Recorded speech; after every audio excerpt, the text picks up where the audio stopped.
Well, a big welcome back from us all here at Logic as we head into half term 4. It's getting lighter, it's getting sunnier. It's nice that students have had that time off, and it's also very clear to us that students in year 11 and year 13 in particular have spent a lot of time over that break making sure that they're ready for the mock exams that are taking place at the moment. The first of these have taken place over the past couple of days, with more to come over the next weeks, and we are massively grateful for all that you've done to support your child with that. It's been really pleasing to see as well just how well established our routines are now here at school, with students very quickly settled back down into learning after the break.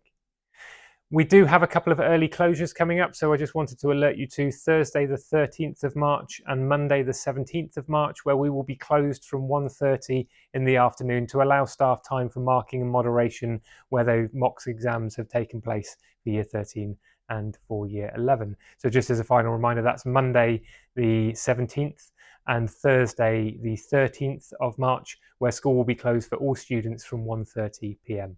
I've got a note here around attendance. Attendance is an absolute bugbear. It is everywhere in the news, and it's one of those really thorny issues because we know that actually being in school is the thing that makes the difference between succeeding and failure. To put it bluntly, sorry, is that you need to be here to learn. And actually, you need to be here is that the data shows students that have an attendance rate of above 95% stand the best chance of gaining their GCSEs, their A-levels, their BTEC courses, etc. Students that fall below this level then start to suffer in terms of their progress. Students that fall below the 90% mark are then classed as what we would call persistently absent. That means that they're missing on average one day every fortnight.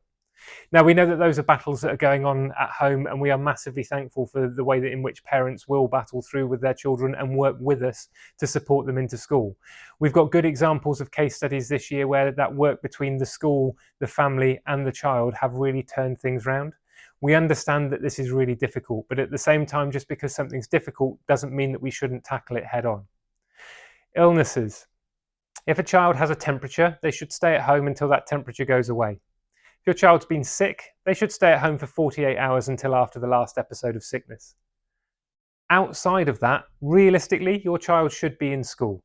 Sometimes that can be really difficult, but it's about setting standards and it's about setting expectations. We've become very reliant on the guidance from the NHS around, is my child too ill to attend school? And that's where we've lifted this advice and guidance from. Again, we are absolutely here to work with you as parents to support your child to attend school. We want them here so that they can be achieving their best.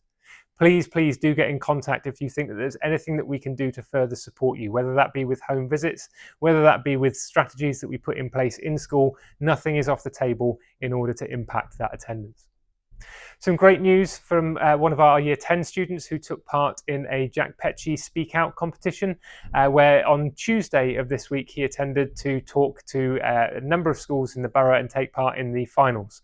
Unfortunately not winning, although sometimes we think these things might be somewhat political in terms of which schools tend to win. But he spoke eloquently about nihilism and possibly the frugality of life. Perhaps a rather outlandish topic at this time, but it's really pleasing to see these things all the same. There's some further information in our email about our coaching program, with specifically some links for parents around there in terms of support that you can seek for your child outside of school. Thanks a lot for all your support with us of late, and we will be in touch again soon.